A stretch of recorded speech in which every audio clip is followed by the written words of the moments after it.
Let's go over the NFHS points of emphasis for the 2024 through 2025 basketball season.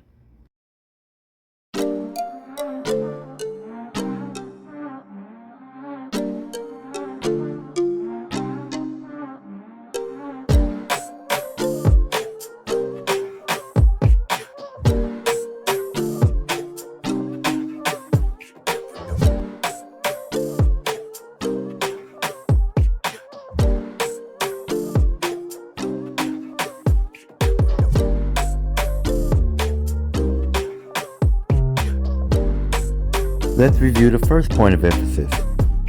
Warning for delay. Delaying a game and allowing it to develop into an actionless contest is not beneficial to anyone involved in an interscholastic competition. One of the officials' roles is to ensure the game maintains an appropriate pace of play, including throughout the administration of penalties, throw-ins, free throws, etc. The NFHS rules allows for officials to give an initial warning to teams that violate Rule 4-47, which defines a warning for delay as an administrative procedure by an official that is recorded in the scorebook by the scorer and reported to the head coach. Warnings may be issued for the following: throw-in plane violations, a huddle by either team, or contact with the free thrower that delays the administration of the free throw, interfering with the ball following a goal, failure to have the court ready following a timeout, and new in the 2024-25 season, a failure to immediately pass the ball to the nearer official. Any two delay warnings will result in a team technical foul. The warnings do not have to be issued for the same reason or to the same player or team member to escalate to a team technical foul. Watch these two warning for delay clips for failure to immediately pass the ball to the nearer official.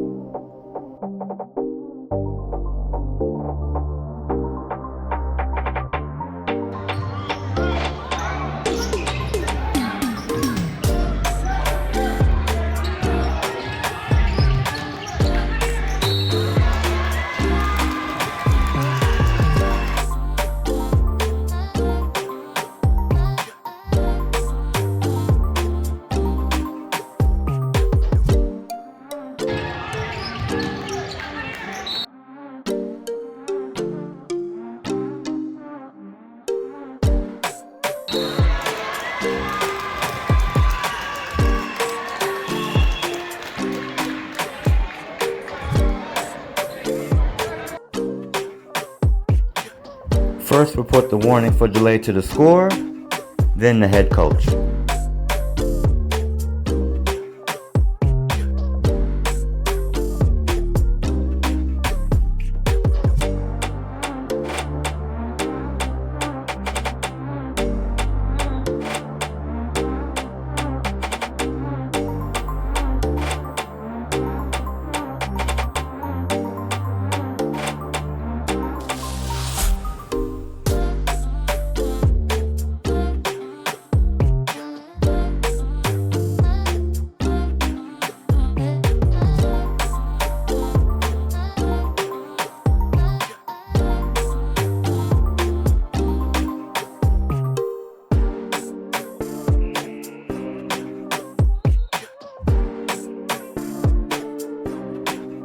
If a team has already been penalized for warning for delay, each delay thereafter will result in a team technical foul.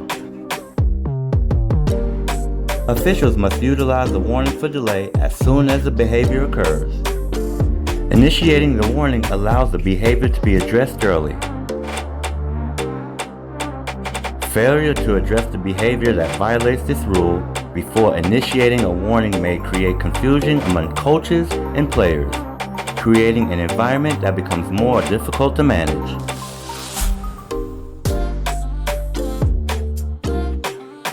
Now let's cover players who fake being fouled. Faking being fouled was added to the NFHS basketball rulebook 20 years ago as an unsporting foul committed by a player, resulting in a player technical foul. In the 2004-2005 season, the Rules Committee addressed specific unsporting acts as a point of emphasis, and flopping was one of the points. 20 years later, faking being fouled continues to be a point of concern for the Rules Committee.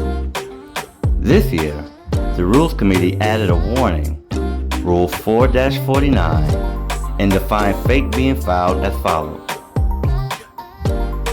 Overtly embellishing the impact of incidental contact on block charge plays or attempted tries for goal, using a head bob to simulate illegal contact, or using any other tactics to create an opinion of being fouled and therefore gaining an advantage.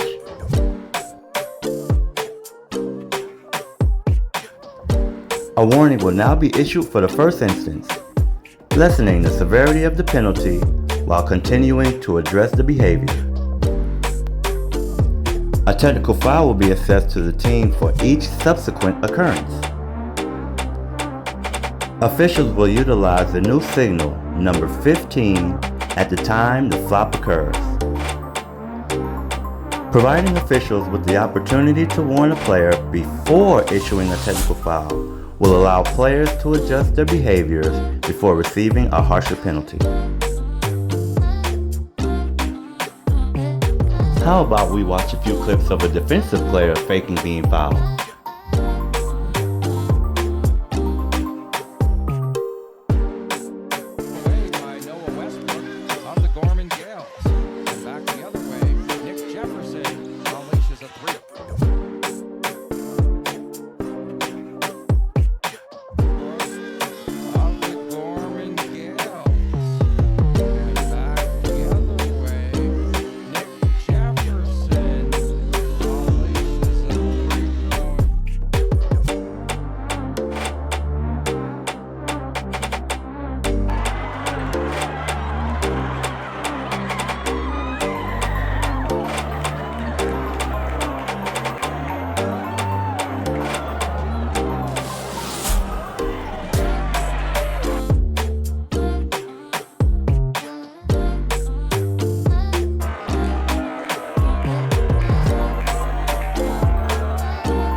Now, it's time to focus on the offense.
This last clip is from a middle school basketball game.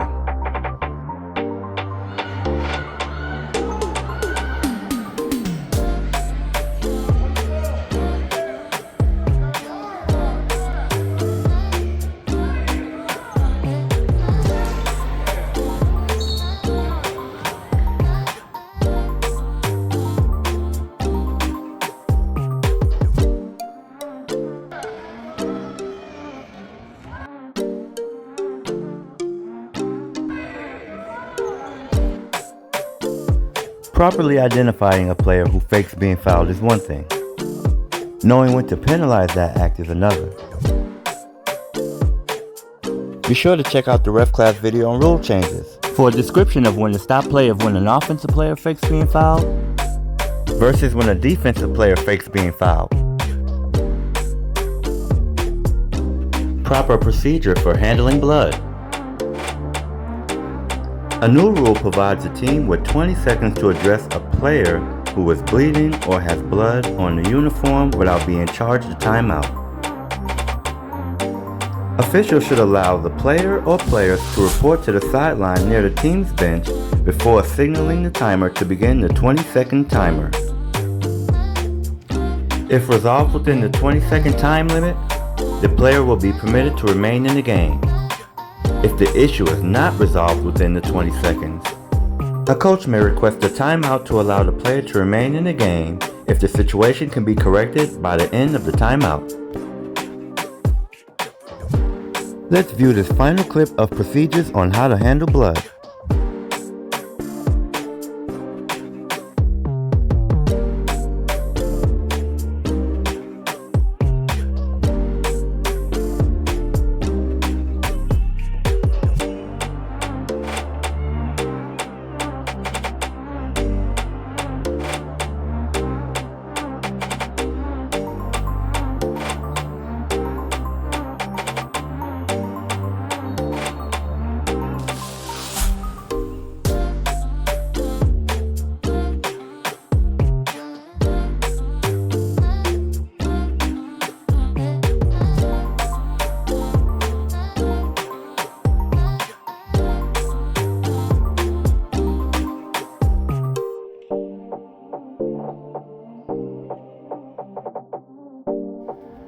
While rules committees prioritize player safety within the rules written process, injuries still occur. So after blood is observed, beckon the coaches immediately. And while the coaches and medical staff tend to the players, the officials can search the playing court for blood. Hey fellow officials, this page in the rulebook seems to get skipped over, so here it is for your viewing pleasure. So please, be sure to read the official's code of ethics.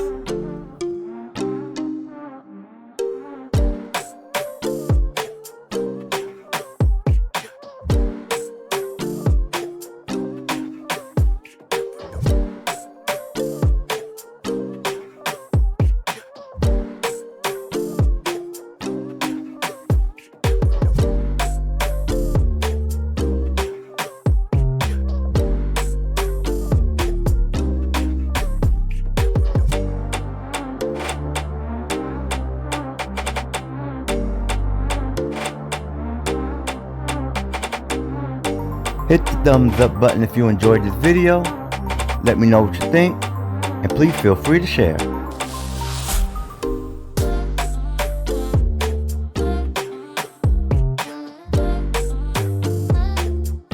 I'm the Professor, and thanks for watching.